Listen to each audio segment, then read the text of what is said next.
Should buyers stay put? Should sellers get out while they still can? That's what we're going to cover in this monthly market report. This is for you if you are a real estate agent, a financial advisor, or an attorney interested in market data to help you advise a client, or perhaps you are that potential buyer or seller looking for some direction.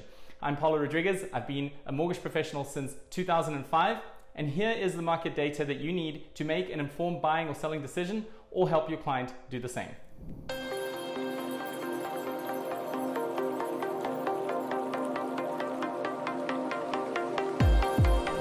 Everyone wants to know, where are mortgage rates headed? Most people think that the Federal Reserve is raising them. Let's be clear. Mortgage rates have risen because of inflation, and inflation is the reason why the Federal Reserve is raising the Fed funds rate.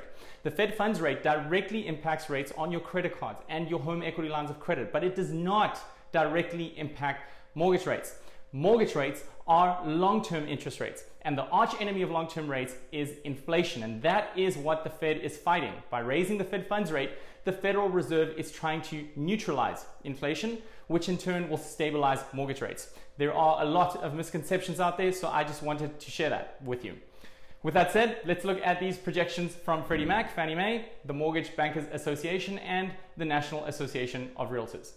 This is the latest data we have as of August of this year, and if we average all of their projections together over the next 4 quarters, what we can see over on the right-hand column is that mortgage rates are projected to stabilize over the next year. What these projections are telling us is that the experts feel that the Federal Reserve is going to get inflation under control. If that's the case, we'll see rates in the low to mid 5s, maybe even by next year dipping into the high 4% range, which could bring a lot of predictability for buyers. Another topic that's on everyone's mind is home price appreciation. What's happening with home prices? Where are they headed? That's the number one question on every buyer and every seller's mind right now. Well, here's one way to answer the question. Most sellers are coming to their senses and rethinking their asking prices. A year ago, the asking price was the floor of the negotiation. What's happening now, as the market starts to shift, is that the asking price is more often the ceiling of the negotiation. Buyers have a little bit more negotiating power. So does that mean that we are depreciating on an annual basis? The answer is still no. This quote from CoreLogic really helps to articulate that. Annual home price growth slowed for the 3rd consecutive month in July, but remained historically elevated at 15.8%.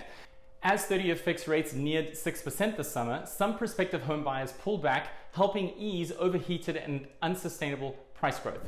We know the last 2 years have been an anomaly. The price growth over the past year in particular was completely unsustainable. But looking ahead, CoreLogic expects to see a more balanced housing market with year-over-year appreciation slowing to 3.8% by July of 2023. So by July of next year, CoreLogic is projecting that homes will still be appreciating in value, but at a much slower pace.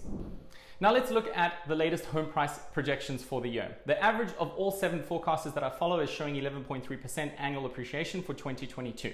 Now what we have to remember is that the majority of that home price appreciation happened earlier this year. It happened at the beginning of the year, and we're seeing that softening now. But experts still projecting that by the end of the year, 11.3% home price appreciation for 2022. So why is that?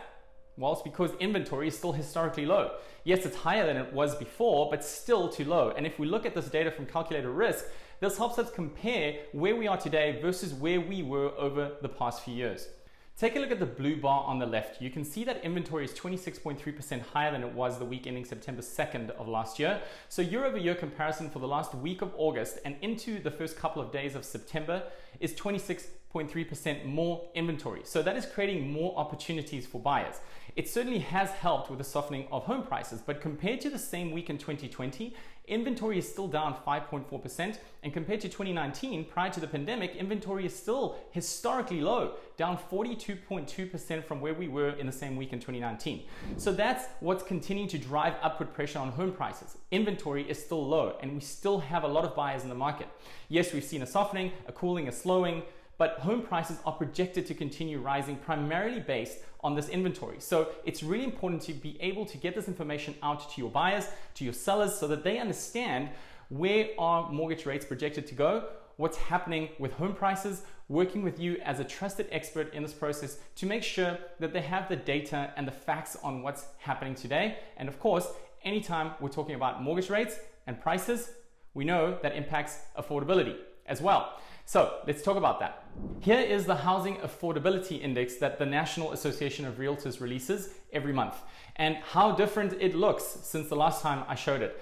Housing affordability right now is lower than it's been going all the way back to the early 90s. Now, that's not an apocalyptic scenario in housing affordability by any means. This is simply based on the prices of homes, interest rates, and wages.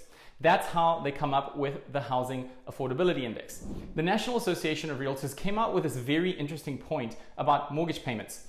Compared to 1 year ago, the monthly mortgage payment rose to $1,944 from $1,265. That's an increase of 53.7%. So homes are definitely less affordable right now. Another thing that we want to look at when we start to break down affordability is the average mortgage payment or income committed to a mortgage payment. And right now, that sits at 25.4%. That assumes a 30-year fixed mortgage rate with a 20% down payment on a median priced home with median income. As you think about housing, one of the greatest benefits of buying a home versus renting is you benefit from a refinance as rates dip in certain times. And that is something that we want to remind people of, that you can buy now, and as prices rise, which is certainly what's projected, and if there is an opportunity to refinance, you can do that down the road. So, what's the punchline here? Should we tell buyers to stay put and sellers to get the heck out now while they still can? Absolutely not. That's not what I'm saying. The benefits of home ownership apply in any market, in my opinion. And I learned that firsthand in 2006 when I bought my first home at the age of 24, and I definitely did not know what I was doing. By buying at the top of the market in 2006 with 100% financing on an interest-only loan, I did almost everything wrong. By 2010, the home had depreciated more than 50% and I had not paid down any principal on the mortgage. But I did do one thing right, and that was that I stayed the course with my mortgage payments. I moved out, I put a tenant in the property, refinanced into an amortizing loan, and fast forward to 2021, I sold it for more than I bought it for, and my tenants had paid down a lot of the mortgage over the years, which allowed me to pocket a healthy profit. So, what's the moral of the story? The moral is that if you have a long-term horizon when it comes to real estate, the odds are largely stacked in your favor. No matter what market we're in, real estate is not only the roof over your head, but a means to create wealth. If you need me to speak to your clients about this concept, I'm more than happy to do so. So that's a wrap for the September monthly market report. I appreciate you listening in. Forward, subscribe, share. I'll be back next month. But before you go, if you are looking to purchase or refinance or know someone that is and would like a no-cost consultation with me personally, feel free to reach out and I'd be happy to analyze if your debt is structured in the most optimal way or if there's room for improvement. Thanks for watching. Bye for now.